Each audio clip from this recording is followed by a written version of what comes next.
The following is a production of DallasCowboys.com and the Dallas Cowboys Football Club. How about them Cowboys? Yeah! Go Cowboys! This is Talkin Cowboys. Streaming live from the Dallas Cowboys World Headquarters at the Star in Frisco.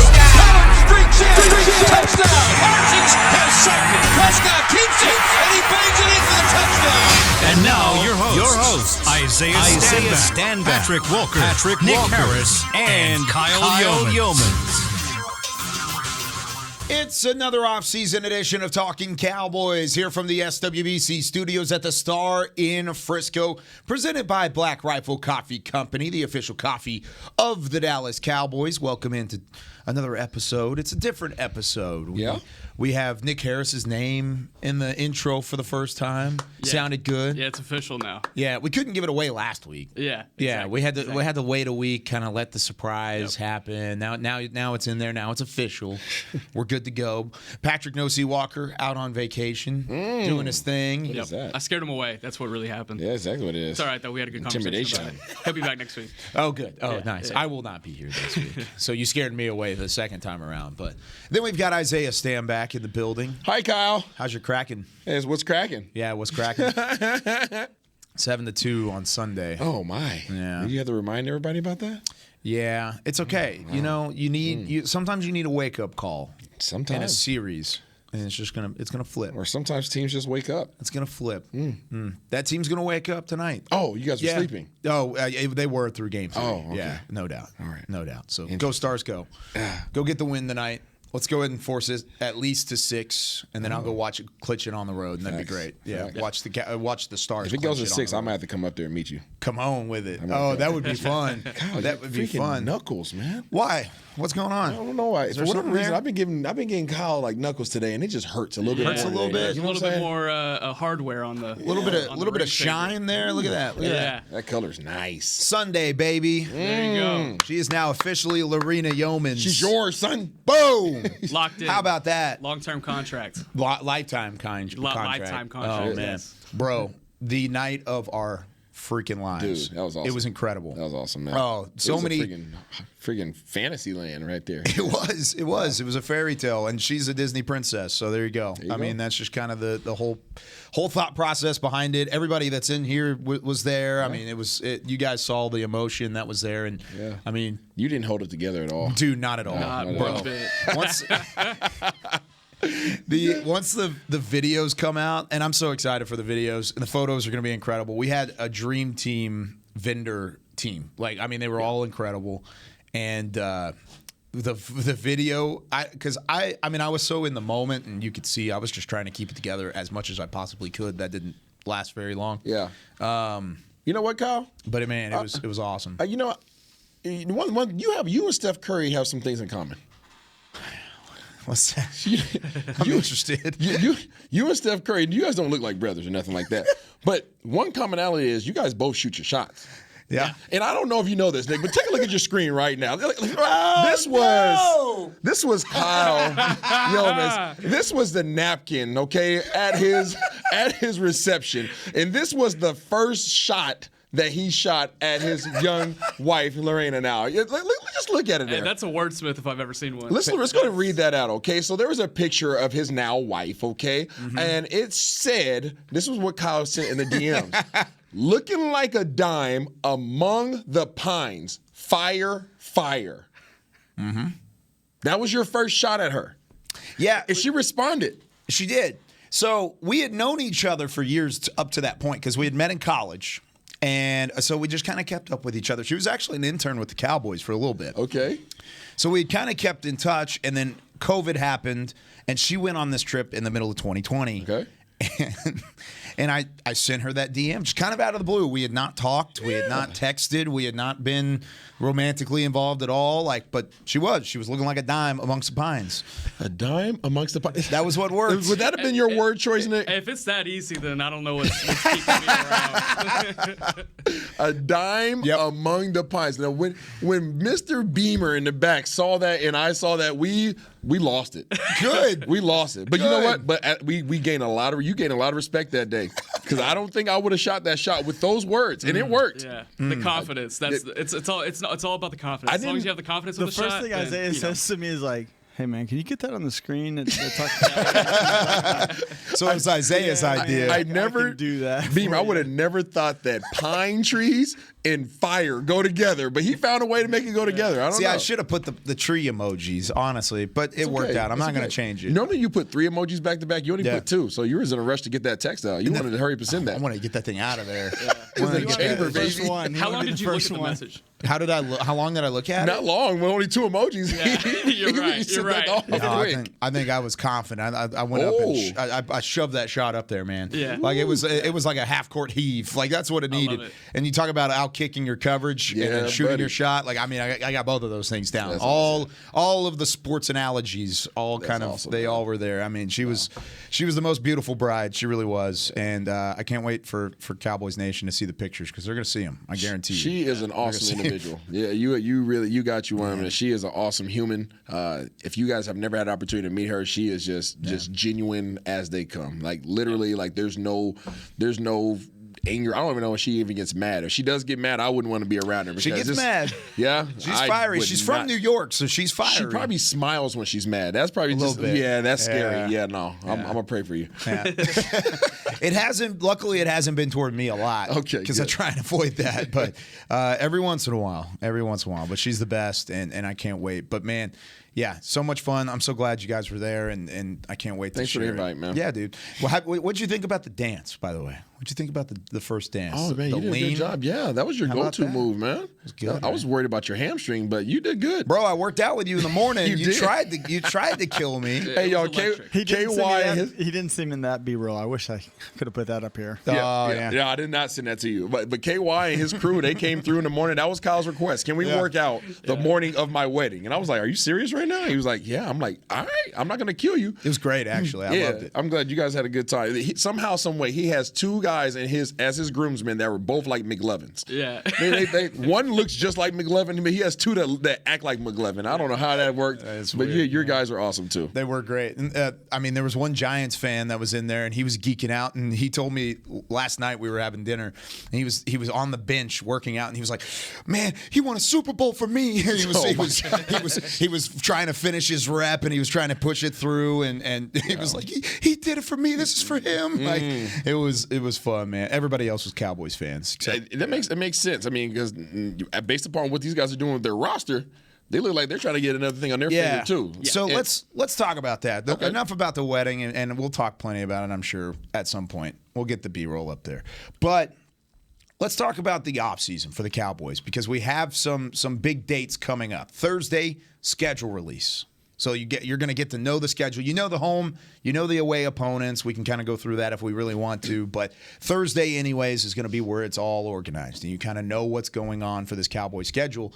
But this offseason has been a good one, right? For the most part, you kind of feel like it's been a good offseason.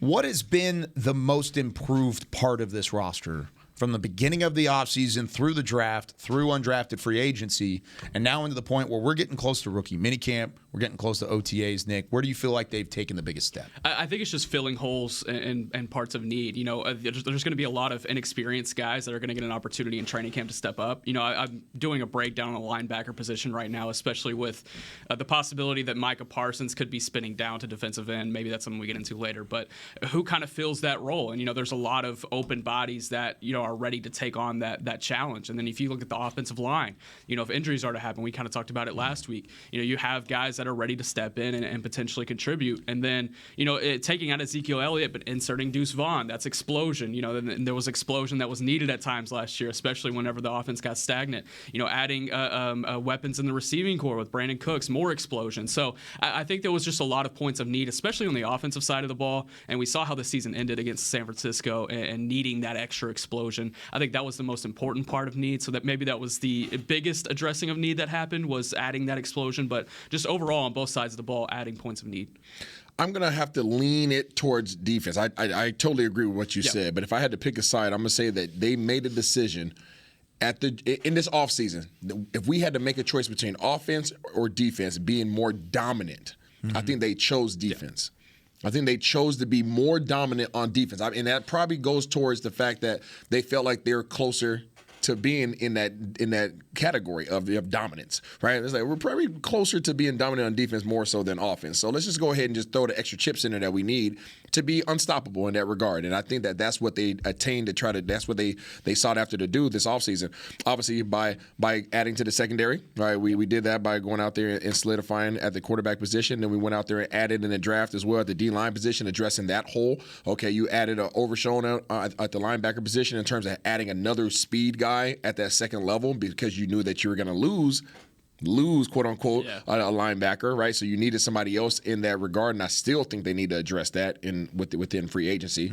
I think that needs to be addressed because I think we need probably 2 more guys at linebacker. I'm with you. But in terms of speed at the second level and being able to run and rush from that position, I think that they addressed that as well. So the addition of Gilmore, the addition of Smith, the addition of Overshawn, I think that they did a great job adding at every single level of that defense. And I think they are now in that category of dominant. Yeah, it goes back to, I mean, we've talked about it before on this show. I know we talked about it on the draft show, but if you have enough of one thing, add another. If you are good at one spot, go ahead and keep adding. Correct. I mean, never relax in that regard. And you brought back Dan Quinn because of what he did in his first season, how he improved upon that in his second season. And, of course, he is well qualified to be a head coach in the NFL. Everybody that's listening to this podcast probably knows that. He's here for a reason, and he's here to be elite. He's here to build something special. And in order to do that, he needed a couple of pieces. Went out and got a veteran corner that can play with Trayvon Diggs, that can play with Deron Bland, that can play with these guys that you're going to sprinkle in like a Nashawn Wright and then even an Eric Scott if he ends up making a bit of a push as a draft pick. Correct. But you have a veteran corner in Stephon Gilmore that you can rely on. Now you have a big dude in the middle, not only to stop the run, but to try and present a little pass rush too, and that's Mozzie Smith. And if there was no Dan Quinn, you wouldn't have re-signed Van Der Esch. You wouldn't have re-signed Dono. No, like sir. Those were the huge additions as well that people don't really look at, obviously, that kind of get overlooked. Yeah. But those were key acquisitions as well because those guys could have went wherever they wanted at that point, right? So retaining Van Der Esch, retaining Dono, now all of a sudden you're bringing guys back that, okay, these are sure things in our defense. Now, to your point, Kyle, let's add to it, right? Now let's add what do we need to push us over the edge? Yeah, it kind of gives me the vision of the game at the arcade, you know, little quarters, and it has a little thing that keeps, a little sweeper that keeps coming forward. Like you just feel like, okay, if I just put a quarter right here, they're all going to fall forward. Like that's what they needed. They needed just those guys in place. And it's okay, now they're there. Now let's go ahead and drop a couple more in there, and this just might push us over the edge. You got the big tower leaning on the edge right now because that's what you were last year. You were there. You were there to be elite. You were there to be dominant. So that coin tower is standing right there on the edge, and it just needs to get pushed over. If you're offense, you now fear this defense. I mean, you already respected it. You had a high regard for this defense, but now it's like, where is the weak spot? Based on paper, right? Based not only just paper, but what they have shown in the past. So you've retained pretty much everybody that you needed to retain. And then you add it onto it. So where they were weak, there's no longer a weakness there. There's not a soft spot, right? It's like if you was able to poke somebody in the stomach like Pillsbury, okay, now that's a doggone rock-hard stomach, right? Like this, it's no longer soft. The middle of the defense is no longer soft, right? The linebacker core is going to get figured out. The cornerback position, okay, we had some guys go down last year. We had some young, inexperienced guys, okay, but now guess what? I look over there and I see doggone Gilmore. I look over on the other side and I see Diggs. It's like, crap, there's no weak spots. Let's go to the slot. Oh, doggone, there goes that doggone second-year player that was out there intercepting everything that came his way, right? So, Ron. Yeah, DB. So, I mean, so now you have no weak spots there. Okay, let's go to the secondary. Crap, they got all 3 safeties back? Oh, my gosh. Yeah. Okay, cool. Let's go to the D-line. Oh, we don't want to pass against these guys because they're going to get in the backfield. Okay, let's run the ball. Shoot, you got doggone, you got the big boys in the middle now, okay, the Twin Towers. So now you have addressed all the weak spots, and there's no good place to attack this defense. Just like there's these bowling ball fullbacks, there's no good place to hit them. There's no good place to attack this defense. Yeah, and you got 650 pounds on that interior defensive line now. It's just that's not easy to run the ball on. Hankins and Smith. But the defense is creating a failsafe of itself in some ways. You know, offense is like, okay, we're going to go out and add explosion. And defense is like, okay, like we see that, but we're going to be ready in case that doesn't work out. Correct. And, you know, there was times last year where, you know, the defense, and I mentioned this last week, where the defense was on the field so much. But if you have guys that can rotate in, and you don't have to have Mozzie and Hankins on the field at the same time that can rotate in, then you're creating a fail-safe for yourself, and they can't run the ball against those guys. And, that makes it a lot easier on your defense. Man, when's the last time that you have looked at this defense and said exactly what Isaiah and what Nick just said? You fear this defense because, they were feared last year to a certain extent, but there wasn't a culture around it of like, oh man, those Cowboys are coming. Yeah, there was a couple holes. There were a couple of them. Yeah. And I mean, we were through the middle of October last year before they gave up 2 touchdowns in a game. They were the only team that did not give up multiple touchdowns in a game until the later part of October. That's nuts. Yeah. That is nuts. 2 touchdowns. That's all it took. No, they only gave up 1. Of course, there were some up and downs toward the back half of the season, but if they've improved the way that they think they have, or at least on paper, it looks like they've improved. I think there's a culture that's being built, and it's being built, yes, with Mike McCarthy, but Dan Quinn is the one that's leading that charge on the defensive side. Now you've got the offensive side that needs to catch up, and then that's kind of where I'm going with it. Because Nick, you said fail safe. You kind of need a fail safe because the offense right now, at least coming off of the season that they did, looks like they could use that firepower. Have they added enough with Brandon Cooks, with the draft picks, to build some confidence in terms of the firepower that they have? I think so. You have a veteran in the room that knows how to play in a fiery offense and an explosive offense. He's played with Drew Brees. He's played with Tom Brady, talking about Brandon Cooks. Can he bring that same element to the offense and also stay healthy? And if he can, then yeah, absolutely. Then we're talking about something. And especially if Deuce Vaughn can come in and contribute immediately, whether it be from out of the backfield or in the slot. I'm honestly kind of tempering my expectations on Deuce Vaughn going into the year just because he's still young. He's still small at the end of the day. And he is a 6th-round pick. And he's a 6th-round pick for sure. That's one of those developmental picks. And even, I had a 5th-round grade on him. That's a developmental round too. Yeah, absolutely. And let's say it works out, and by mid-season or late in the season, he's becoming an actual offensive weapon. Then yeah, I think you have added enough explosive fireness to your offense. But that'd be awesome. Looking at CD and Brandon Cooks alone in the receiving core, and then you have some athletic, versatile guys that are playing tight end now. I think the potential is there. The potential has always been there, though. It's about meeting it. And I think with a different philosophy in the offensive game plan, we'll see early on if it's going to work or not. I can tell you by game 3, we're going to look up and be like, okay, I think this was the right move, or we're going to be like, oh, this defense is going to have to help us this year. So I think we'll know early on. We're gonna have people thinking they've solved it through game 1. It'll be halftime, and I'll send out my halftime thoughts question mark, and everybody's gonna be like, we need to get out of here. Like we need like sell the team. Like it's gonna be a terrible thing. What do you guys believe that Brandon Cooks saw in Dak for him to come out and make the statement he made last week? That I kind of want to get to that. Yeah, let's talk. I want to talk about that a little bit. So I want to talk about that, and then some of these young wide receivers that could maybe step up. Let's take our first break. When we come back, we'll set that up and talk about it a little bit more with more Talkin Cowboys right after this. Todd thought it would be secure to jog in the cheetah savanna. Todd believed the big cat repellent he bought online was reliable. And now, Todd is trying to be faster than this cheetah that can run 80 miles per hour. But the good news is, Todd has AT&T 5G that is fast, reliable, and secure. And he learned the best thing to do is stop running and toss her the backpack with the beef stew. AT&T 5G. Fast, reliable, secure. It's not complicated. 5G requires compatible plan and device. 5G may not be available in your area. See att.com/5G for you for details. Black Rifle Coffee Company serves premium coffee to people who love America. When you drink Black Rifle Coffee, you are directly supporting veterans, law enforcement, and first responders in your community. Black Rifle's expert roasters love coffee almost as much as Texas loves football, so it makes sense that America's Coffee partnered with America's team. Go online at blackriflecoffee.com and fuel up with the official coffee of the Dallas Cowboys. That's blackriflecoffee.com to fuel up today. Hey, honey, can we talk? Of course. What's up? Well, I just thought you should know I've been curious about the new Dr. Pepper strawberries and cream. Have you felt this way a long time? No, I just think I'd really like the taste of Dr. Pepper, swirled with layers of flavor. If you feel that way, I think you should try it, babe. It's amazing. I mean, you're amazing too. New Dr. Pepper strawberries and cream. The new flavor you deserve. Want to use the Cowboys locker room's favorite products? Check out the official men's skincare brand of the Dallas Cowboys, Jack Black. Right now, you can get the Jack Black Playmaker, a curated collection of Cowboys locker room favorites for just $10 with free shipping. The Playmaker includes 4 Jack Black skincare favorites, plus a full-sized Intense Therapy lip balm. Go to getjackblack.com/Cowboys and use the code word Cowboys. The Jack Black Playmaker. $10, free shipping. Back to Talkin' Cowboys.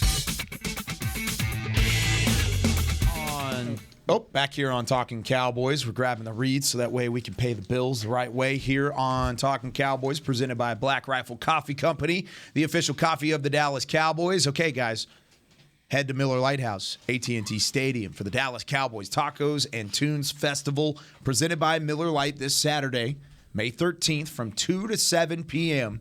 Enjoy a variety of tacos and food truck options while you sip on cold drinks and listen to live music. Admission and parking for the Dallas Cowboys Tacos and Tunes Festival is free. Visit attstadium.com/tacos and tunes for more info. What's your favorite type of taco? Just regular beef fajita with some, cilantro, cut onions in there, a little salsa. Okay. Favorite taco? Just give me bean and cheese, man. I'm good. I love me a bean and cheese taco. Bean I'm and right there cheese. with you, dude. Yeah. I don't know if that's my favorite. I like chicken fajitas are great, but I don't know if that. Would you consider a fajita a taco? That's a good question. Is a fajita a taco? I don't know. I mean, it's Twitter poll a very question. similar Is a fajita build. Pass that off to the social media team for camp. Yeah, but it's different. Is fajita? Oh, we've come up with great ideas for the social media absolutely. team on this show before, so Absolutely. they can take it Just again if they DM really Kyle want. your favorite tacos, please. Yeah, DM me Out my there. favorite tacos at Kyle_Yeomans on Twitter. Just throw it. It would just make me hungry, honestly. We need an out of context Talking Cowboys page. Just, is a fajita a taco? And just have Really that. good question. Dude, we need to just tweet it on the Talkin' Cowboys page. I feel like everything is out of context, anyways. We could just put looking like a dime amongst the pines, and then put as a fajita Beamer. a taco. Beamer, put that on the team page. We need that. We need that apparel ASAP. T-shirt, dime amongst the pines. If you guys, I would pay you guys to show up with T-shirts. Like you ain't even got to pay me, bro. I would rock that T-shirt. I am wearing so that. hard. I'm waiting to camp though. Bro, I would totally I'm do waiting that. to camp. I'm wearing that. White to camp. T-shirt with it on. Absolutely. Oh my gosh, With some khaki shorts on. Trust me, I already got the outfit picked out. And I'll just have a fire. Don't emoji make a on my shirt. white T-shirt, please. Looks bad on TV. Oh gosh, I came straight from the wedding hotel. I didn't even get a polo on today, so yeah, maybe You still at the hotel kicking it? Today's the last day. They're checking out in an hour, so yeah. Once we get off, I can go back over there. But all right. So you mentioned the statement that Brandon Cooks made last week about Dak Prescott. Tell the people, Kyle. So while they were at the Reliant Home Run Derby and they were having fun raising money for great causes and doing some really cool events out there at the Rough Riders Field. But before you go to that, did we have any representatives? We did have a rep. No, who's our rep? Patrick No C. Walker was our rep. Patrick No C. Walker. He's not here to defend himself today. He's not. But Beamer, do we know how he did in the Home Run Derby? Who? Patrick. No C. I mean, I can get someone on the phone. He did not do that well. Was there. There's a rumor. I was there. There's a rumor. What did you was see, there. Nick, with your own eyes? There was a rumor that Kyle's bat came into play as far as there wasn't, quote, enough pop on the bat. Oh. Yeah. He did say that. Yeah, so there wasn't enough pop on the bat. Yeah. Not the user. Yeah, But the correct. bat didn't have it. Okay. So being that the user didn't have any issues, what did his user, how many times did he hit it over the fence? I don't have the numbers on that one. I did. 0. Oh. Yikes. Yeah, I don't think he hit one. I don't think he hit one. The baseball player. Now he raised $1,000 for charity. that's awesome. So he Clap killed that it. up. Yeah, so killed he it put on it in play. He hit it well. Okay. He just didn't hit it over the He wall, didn't get the which is lift. fine. He didn't drop the elbow, drop the hips. I wanna bring this up though. So he was talking about the bat, right? And you were saying that I told him not to bring his bat, which I did. I told him, I was like, you don't need a bat. You really don't. You can use your own bat. Okay. It's going to be fine. But the bat has no pop on it argument. Let's take my camera right here. Ooh, that's you last year. So this is me last year, Beamer. If you can put it on camera here. How many did you send out, Kyle? I sent out 13. Yeah. With that bat. So you see the red stripes, the red and white stripes. stripe, It's yes. an Easton bat with like a little bit of pine tar on it or Look at something. the intensity in the face. Yellow and black. No mouthpiece. Raw. That's Patrick. Yeah, it looks like he's getting The on same top of bat. It's the same bat, guys. Oh my. It's the same bat. Wow. Look at those manicured nails. Wow.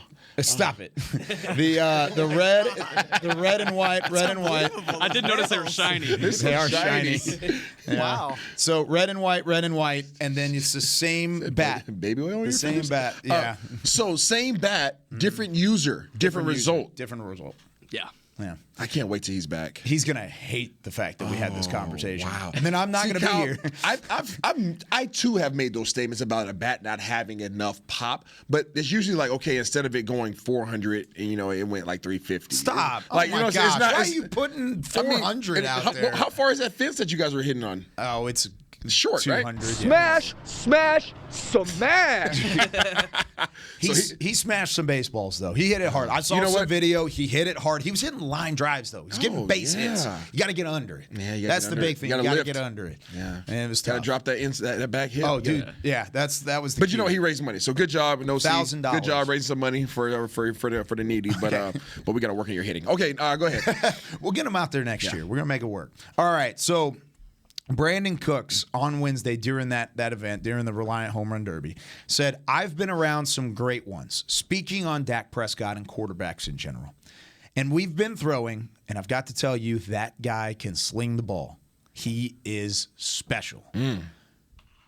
Thoughts on how because he's played with some good quarterbacks. What quarterbacks has he played with, Kyle? Let's list them. Drew Brees and Tom Brady, I know we're talking. Oh, those two guys. Those two are pretty good. Davis Mills. Oh, yeah. Oh, good. Drew Brees has a cannon. Tom Brady has a cannon. Yeah. Yeah. So for him to come out and say that dude can sling it, he's throwing him in the category of at least arm strength. He's at least addressing the arm strength aspect of things, okay?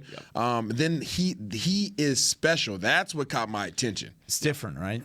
It's a different saying. It's different. Yeah. You don't have to say that. And I think the word choice of sling it really emphasizes arm power. Arm power, yeah. It's not, man, he puts it on a dime. He's putting it right in my breadbasket. It's he can sling it. He's not talking about the accuracy aspect. He's talking about straight pure velocity. Yeah. But then he did the special comment really grabbed my attention because of the quarterbacks that he's played with. So he made it very clear that, hey, I've played with some great ones. Drew Brees, Tom Brady, some of the greatest, okay? This one is special. So he's making a distinct difference between this one and the ones he's already played with. Yeah. What did he see so far? What has he seen so far in Dak that he may not have seen or is complementary to what he's seen in the past? Yeah, I think that's an interesting question. Just, I mean, if we're looking at where Dak is in his career right now, are we talking peak potential? Just let's take the turnovers out of the equation. Okay. What he's been able to do with play action, what he's been able to do with taking on different challenges with many different offensive philosophies, being able to adjust to that in a quick way, being able to score in bursts at times. Do we think he's kind of in his peak right now? And if we say yes, then I see where Brandon Cooks is coming from because a peak Dak does look pretty good. Is it a top 5-8 quarterback in the league? I think that's up for debate. But if he thinks it is, then I think there is something to see there, and it's Dak at his best, and I think that is special. When you look at the list of quarterbacks that are in the NFC compared to the list of quarterbacks that are in the AFC, it's argued that Dak is a top 2 or 3 quarterback in the NFC right now. Absolutely. I mean, that's just based on, not saying in the NFL, but in the NFC, he is. I mean, it's him, Jalen Hurts, Kirk Cousins, and those are kind of the 3 guys. Daniel Jones is even up there. Am I missing anybody in terms of the NFC? Because it's really kind of a mess quarterback-wise. So to be in the position that the Cowboys are in, to have a quarterback that you can rely on, find him that firepower. Find him the weapons on the outside that where he can have some success. Block up front for him. Go and get him some offensive line help. And I think if you would ask Cowboys fans and poll Cowboys fans right now, where are they the weakest offensively? It'd probably be the interior of the offensive line. Find a way to protect that guy because now he has some weapons like a Brandon Cooks to throw the football to. He has a new tight end to throw the football to, Luke Schoonmaker. So you have some options there, but can he put it together from an offensive line standpoint and a pressure standpoint to really sit back and deliver and sling it like Brandon Cooks is talking about? That's the biggest thing for me right now. Now, with Brandon specifically, what should the expectations be for Brandon Cooks? Because 6 1,000-yard receiving seasons, 2 of those in New Orleans, 1 with Tom Brady in New England, 1 with the Rams and Jared Goff in 2018, and then 2 with Houston, 2020 and 2021. Last year, Brandon Cooks had 57 receptions for 699 yards in 13 games. So based on his last couple of seasons, He's had 1,000 yards in 2 of 3. What should the expectations be for Brandon Cooks going into his first Cowboys year? I'm not sure, Kyle. I'm really intrigued and interested to see how they're going to utilize him and CD together. I don't get into that number 1, number 2, 1A, 1B. I don't get into that mess, right? Well, it's 1-2. Yeah, I mean, it's pretty straightforward. I just CD, then Cooks. When you're running complementary offense, like I don't. You don't I want personally, it to be I don't. that way. I don't care. Like if you're gonna pick one guy, the only time you're really need to have a number 1 is if you're getting down on goal line and you're going freaking 13 personnel. Yeah. Like that's the only time like that really matters. But these guys are gonna play and they're gonna both well for each other. I'm interested to see what type of route concepts and route trees they are going to be asked to run. They can run it all, no doubt about that. But most guys gravitate towards a handful of routes that they run really well, and their coaches rely on them when they have these concepts. They call these concepts. They're gonna say, "Hey, Cooks, he's our dig runner. CD's our post runner. Like whatever those guys do really well, they're gonna kind of lean on them to be experts in those particular routes." I'm interested to see which of those routes they lean on each of those guys, and if they differ. Are they going to be do they run the same routes the same way? Do they, does one guy run a double move better than the other guy? Like I want to see that competition, and I'm hoping that it's an interpersonal competition between those two that helps elevate both of their games. Yeah, and I think it starts obviously with where they line up. They've talked about wanting to hone in CD in the slot and have him, have the whole field to be able to use those route concepts. So do they keep him at the slot and put Cooks out at the Z and let him work right off the line? Or do they move them both between both sides and, just kind of make it fluid throughout the entire game, because that eventually makes it tougher to cover. So I think that'll be really interesting to see. I think we could see that as early as preseason. And you also want some supplemental weaponry too, right? Absolutely. You want to find some of those guys, those younger guys, Jalen Tolbert, and even Simi Fehoko. It's weird calling him a younger guy now. Like the time is up for Simi Fehoko. He's got to get some sort of production taken care of. So with those two guys in the fold, the wide receiving core could look complete from top to bottom if you have some production underneath with the addition of Cooks and then with a step up from those guys. So when we come back, I want to talk about the possibilities for this young wide receiver core and getting some reps. Really interesting mailbag question. Nick and Patrick both did a great job of answering that mailbag question. I kind of want to go through it and get your thoughts, Isaiah. Nick, I want you to kind of explain your answer there too when we come back right here on Talkin Cowboys. Todd thought it would be secure to jog in the cheetah savanna. Todd believed the big cat repellent he bought online was reliable. And now, Todd is trying to be faster than this cheetah that can run 80 miles per hour. But the good news is, Todd has AT&T 5G that is fast, reliable, and secure. And he learned the best thing to do is stop running and toss her the backpack with the beef stew. AT&T 5G. Fast, reliable, secure. It's not complicated. 5G requires compatible plan and device. 5G may not be available in your area. See att.com/5G for you for details. Black Rifle Coffee Company serves premium coffee to people who love America. When you drink Black Rifle coffee, you are directly supporting veterans, law enforcement, and first responders in your community. Black Rifle's expert roasters love coffee almost as much as Texas loves football, so it makes sense that America's Coffee partnered with America's team. Go online at blackriflecoffee.com and fuel up with the official coffee of the Dallas Cowboys. That's blackriflecoffee.com to fuel up today. Hey, honey, can we talk? Of course. What's up? Well, I just thought you should know I've been curious about the new Dr. Pepper strawberries and cream. Have you felt this way a long time? No, I just think I'd really like the taste of Dr. Pepper, swirled with layers of flavor. If you feel that way, I think you should try it, babe. It's amazing. I mean, you're amazing too. New Dr. Pepper Strawberries and Cream. The new flavor you deserve. Want to use the Cowboys locker room's favorite products? Check out the official men's skincare brand of the Dallas Cowboys, Jack Black. Right now, you can get the Jack Black Playmaker, a curated collection of Cowboys locker room favorites for just $10 with free shipping. The Playmaker includes 4 Jack Black skincare favorites, plus a full-sized intense therapy lip balm. Go to getjackblack.com/Cowboys and use the code word Cowboys. The Jack Black Playmaker, $10, free shipping. Back to Talkin' Cowboys. Register now for 2023 Dallas Cowboys youth camps presented by Invisalign. Athletes ages 6 to 16 invited to learn from the best this summer at AT&T Stadium or at Ford Center at the Star in Frisco. Football camps are led by former NFL players. Dance camps are taught by current Dallas Cowboys cheerleaders. Save $25 when you sign up for camp by May 12th. Visit dallascowboys.com/camps. Final segment here of Talking Cowboys. Nick Harris. We've got Isaiah Stanback. We've got Chris Beam in the back. I'm Kyle Yeomans. Married Kyle Yeomans. I'm Lorena's husband. That's just. I need to get. We filmed the Blitz on Friday. I need to get Jody Reimers, who's one of our graphic designers. I need him to just put Lorena's husband on the lower third. She was so excited to put that ring on your finger. Dude, yeah. She was like, finally, I get to mark my claim. She really was. She was actually like jumping up and down like, on the stage. Yeah, awesome. It was fun, man. All right. So before we wrap things up, we want to talk about these young players that can get some reps. There's a mailbag on DallasCowboys.com. And apologies, it was Patrick Walker who did a great job of answering. I really loved his answer. And then Nick Eatman, who actually answered this. But we'll get Nick Harris to give his insight on it, too. The question was talking about rookie minicamp coming up this weekend. And, of course, we're going to get to see all of the rookies, all the undrafted free agents, and their first action with the Cowboys this week. It seems like there's a focus given to the seasoned vets. Case in point, the wide receiver position. What about Jalen Tolbert and Simi Fehoko? If the first teamers are running the majority of the reps, how can a young receiver build timing and trust with the starting quarterback?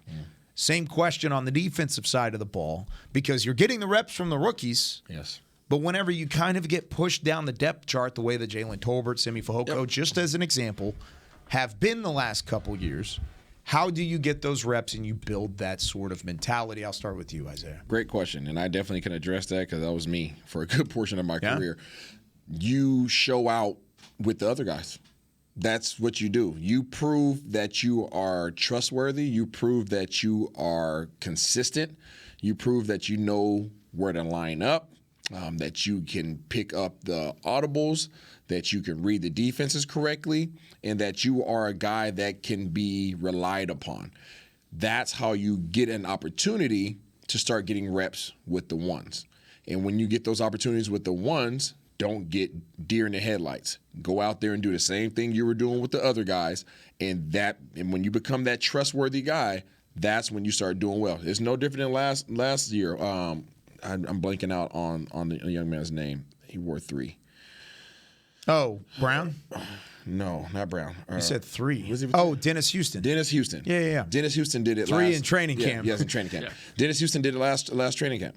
He became a consistent guy for Dak, and so much so that he threatened the position. The problem was when Dennis Houston had to play with the backups, he didn't do well, right? So it was kind of flipped, right? You usually don't see it that way. Usually you see the backups link up together, and then when they get with the big, the number ones, they kind of fall off or they don't put out the same performance. Dennis Houston did it the opposite way in training camp. So what you have to do is you have to not only show out with the number 2s and the 3s, quarterbacks, 4s even, okay? And then the number 1 quarterback is going to sit back and be like, yo, okay, I see you. Yep. I see you. And then every so often you'll see them step up in one-on-ones and be like, okay, let me go out there and check it to them real quick and see if they have any chemistry. And if you take care of business there, then all of a sudden you might hop in and get some team reps because now your coach trusts that you're going to be in the right spot, that you're not going to mess up and make him look bad, right? That's the big part of it. People don't talk about that aspect. Coaches aren't even going to put you in a position to mess up in practice because that then in turn looks bad on them and says that they're not doing what they need to do behind closed doors. So you have to be that trustworthy guy in there, and then the coach puts you in position to be successful. And then once he puts you actually on the field, now you have to gain the trustworthiness of the quarterback. And there's going to be an opportunity in training camp for one of these guys. If we look at the receiving core right now, there's a very clear top 3. You got CeeDee Lamb, you got Brandon Cooks, and you got Michael Gallup. That 4th spot, you got Simi Fehoko, Jalen Tolbert, maybe even Kavontae Turpin. Yeah. There's a variety of guys that you could throw in right there that would have an opportunity. Dennis Houston again. Dennis Houston, absolutely. And then there's a couple of undrafted free agents and obviously Jalen Brooks as well. But I think there will be at least one of these guys that will have to step up. And if they don't, Will McClay talked about it a couple weeks ago. It's like the free agent market is still very much on the table. So it's perform now or, you get moved up and potentially cut off the roster off one of these guys. And since they were talking about the defensive side too, and kind of asking the same question, there are names on the defensive side that have the same sort of problem. Neville Gallimore is one of those. I mean, he's entering year 4. This is a contract year for him. He hasn't shown up the way that you would anticipate a third-round defensive tackle to show up. Osa Odighizuwa has done so. Chauncey Golston has even flashed at times. But Neville Gallimore just hasn't been there before, hasn't been what you expected. Same thing from Jabril Cox. Jabril Cox was a day 3 pick, but still they thought the value was there from that selection. And the injury has played a massive part in that. Yeah, unfortunately. But which one of those guys is under the most pressure, kind of like what we just talked about with Tolbert or Fehoko, Nick? Because both Gallimore and Cox need to have a big season. I think it would be Gallimore. I think that's the easy answer, just because they drafted over in that interior defensive line. There's less opportunity for him this year. He's going to have more limited opportunities than he had last season. So when he steps in, he's going to have to perform at a higher clip than he did last year. Totally agree with you. You got to remember last season they drafted an interior defensive lineman by the name of John Ridgway, and they chose Gallimore over Ridgway. That's how tight the D-line room was then. Now, all of a sudden, you take a D-lineman in at first. Well, guess what? He's not going to get cut in camp. Nope. So he's going to be there. So in terms of somebody being in a hot seat, it absolutely has to be Gallimore, especially when there is a veteran and a first-round rookie that play the same exact position as you do. What impact are you going to make? You know both of those guys aren't going anywhere. Yeah. You're going to have to absolutely ball out to keep the rest of these guys off your back. And it's not like he hasn't been healthy either. That's another instance. Yeah, he's got to get on the field too. And remember, Gallimore was playing in that last preseason game, if you guys remember. I mean, he was out there well into the third and fourth quarter, and everybody was like, why is Gallimore still out there? And they're like, well, because he's competing for a spot at this point. Yeah, no, you're exactly right, because I remember you and I were talking about it, and the fact that he was even in the game late in that third and final preseason game at AT&T Stadium. And we were looking at each other like, is this telling us something, or is this just a guy trying to get reps? Because, of course, the year before that, he got hurt in Arizona in the preseason. So it is. Yeah, he hasn't been healthy, which he's been on and off the field. But for the most part, you got to be on the field and you got to be productive. I think Quinton Bohanna is very similar in that same realm, because you got drafted over. I mean, Mozzie Smith and Jonathan Hankins are back. Quinton Bohanna, is he on alert in terms of being a nose tackle and being somebody on this roster? Isaac Alarcon, he made the switch from offensive line to defensive line. That's going to be an uphill battle for him to make the roster, because he's out of those exemptions. So there's so many questions on the defensive line. Going back to linebacker, though, you add DeMarvion Overshown, then you add that to the combination of Jabril Cox, Devin Harper, Malik Jefferson. Out of those 3 guys, who do you think has the best shot at sticking around come training camp and past training camp? This was something I was breaking down yesterday, and I was going through the wonders of PFF, trying to break down where the guy has the most experience at in different linebacking slots. I'm going to say DeMarvion Overshown, but I'm not confident in that answer. Well, I just think it's because of his athleticism, his ability to play in all 3 levels. Yeah, and I think he's a third-round draft pick. He's going to be on the roster for a couple of years. But you also got Devin Harper, 6th-round pick, speedster, special teams. Where does he fit in? Is he even in the rotation? Because in front of DeMarvion Overshown, you have Damone Clark and Leighton Vander Esch. So I agree with you completely. I think DeMarvion Overshown is going to rotate through.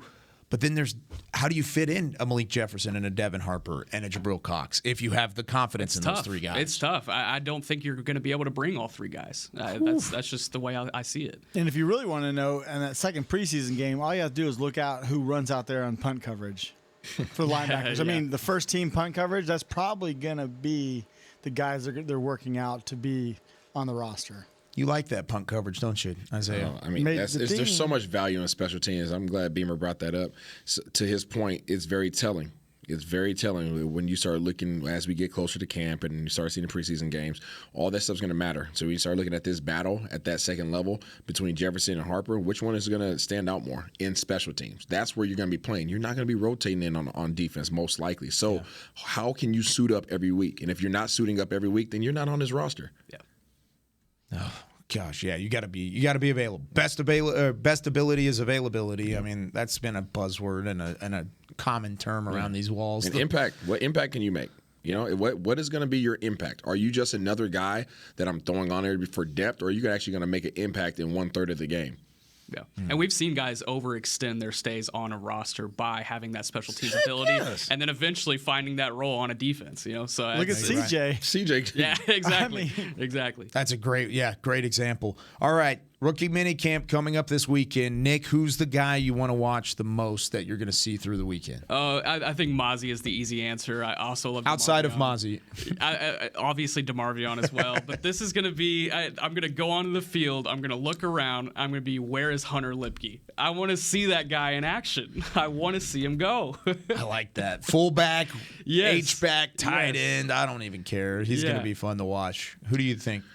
I'm going to look at the tight ends. I want to see what Luke Schoonmaker's going to do. I want to see how does his feet look. You know, how is he putting himself in position? You know, a lot of times last year's draft, we sat there and watched rookie minicamp, and we're trying to keep an eye out and see how these guys are going to be moving around. Are they big enough, right? Do they have enough weight in their butt? Like, those are things I want to see. He got drafted for a particular reason, for a specific purpose.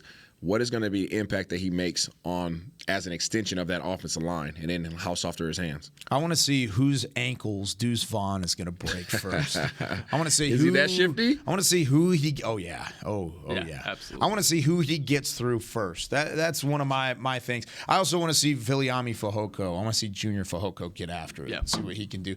I think he's going to be really fun to watch when we actually get to training camp. I think we're going to look up. He's wearing 93 at the moment. I mean, of course, all of those are subject to change. But I think we're going to look up at training camp. We're going to say, man, 93 is balling. Yeah. Got something going on out there. And I think that'll be what we see from Junior Fehoko. All right. That does it for us on Talkin Cowboys. Next week, Patrick will be back. I will not be. We will have Haley Sutton hosting the next 2 shows. She's going to come in and do a great job. Talking Cowboys with Haley Sutton hosting some things, but everybody should be back and ready to go in a couple of weeks. So I'm going to go watch the Stars clinch Game 6. Go ahead and move on to the Western Conference Finals in person with Isaiah on Saturday. All Stars fans, good luck. Thanks, buddy. Honestly, might need it.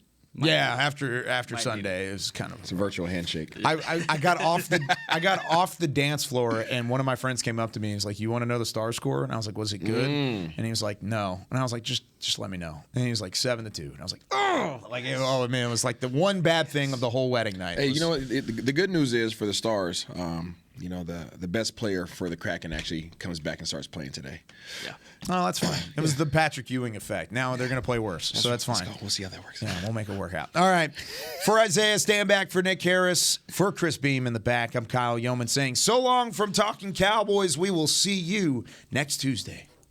This has been a production of DallasCowboys.com and the Dallas Cowboys Football Club. How about this,